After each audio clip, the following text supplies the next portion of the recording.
Our group project is on ADHD. Attention deficit hyperactivity disorder, also known as ADHD, is a neurodevelopmental disorder characterized by inattention, hyperactivity, and impulsivity.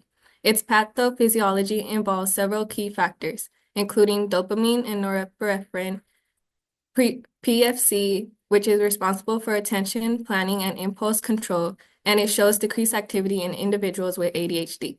Other factors include genetic, environmental, and delayed maturation. Early signs and symptoms. These behaviors often go unnoticed until children enter elementary school due to the behaviors interfering with how they're able to function. Some of these include being unable to sit still, especially in calm and quiet places, fidgeting, unable to concentrate on tasks, excessive talking, unable to wait their turn, acting without thinking, interrupting conversations, and being impulsive. Medication. So how does ADHD medication works? It enhances the release of neurotransmitters.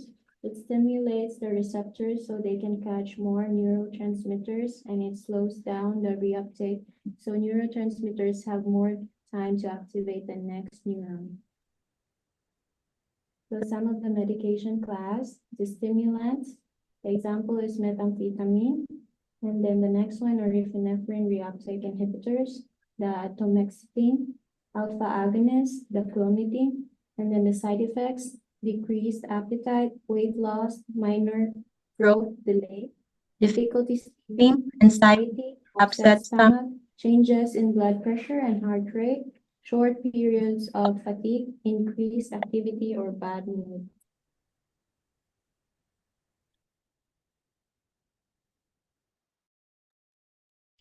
Lab and diagnostic studies. Laboratory testing for ADHD is not used to diagnose the disorder directly.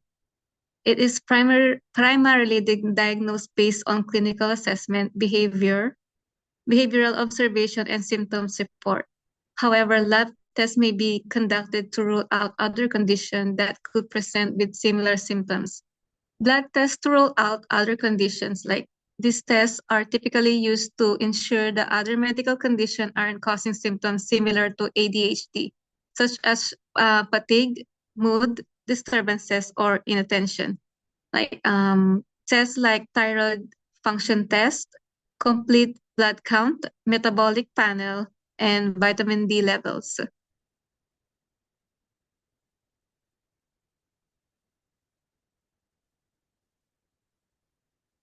Continuation, neuroimaging for this test sometimes used in research settings to observe brain activity and structures in individuals with ADHD.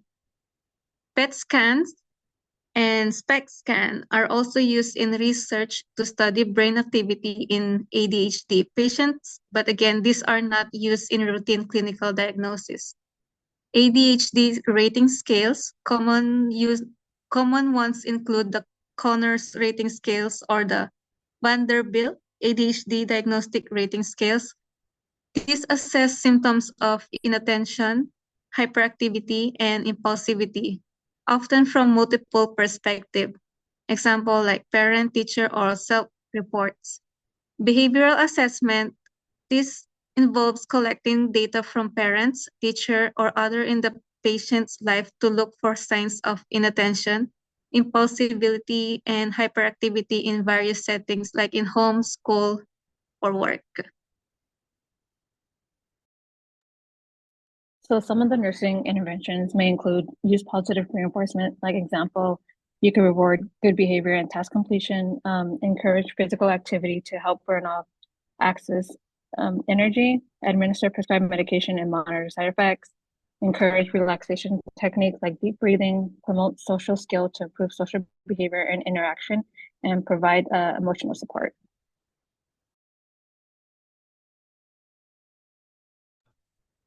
As for patient teaching, some treatment options would be medications, behavioral therapy, and lifestyle changes. As for lifestyle changes, suggest lifestyle changes that can help manage ADHD, such as exercising, a healthy diet, and consist of a sleep schedule. For strategies for daily life, you want to establish a routine, something to has a structure and predictability. Take For breaks, make sure you break them down to something smaller. Give rewards and praises. Environmental adjustments, minimize distractions, reduce visual and seating the student away from the windows and doors can help.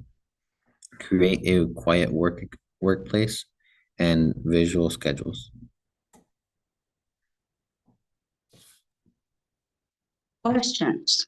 Number one, what is the difference between ADHD and normal childhood behavior? It's normal for children to be energetic or have trouble focusing at times. However, children with ADHD show symptoms that are more intense, persistent, and disruptive, often affecting their daily life in a negative way for 6 months or more. Number two, what causes ADHD? The exact cause of ADHD is not fully understood, but it's thought to involve a combination of genetic factors, brain structure and function, and environmental influences. Number three, how is the ADHD diagnosed? ADHD is diagnosed through a comprehensive evaluation that includes clinical interviews, behavior assessments, and sometimes questionnaire or rating scales filled out by parents, teachers, or other people involved in the individual's life. A medical professional such as pediatrician, psychologist, or psychiatrist can make the diagnosis. Number four, what are the behaviors of ADHD children? So here's the symptoms. First, inattention. So how a child with a symptom may behave. For example, frequent a lot of important things or frequently avoid doing things that require ongoing mental effort. And hyperactivity, example of that, cannot stay seated or talk too much. And the last one, impulsivity. Impulsivity, an example is may run into the street without looking for traffic first, or cannot wait for the things, and that's all.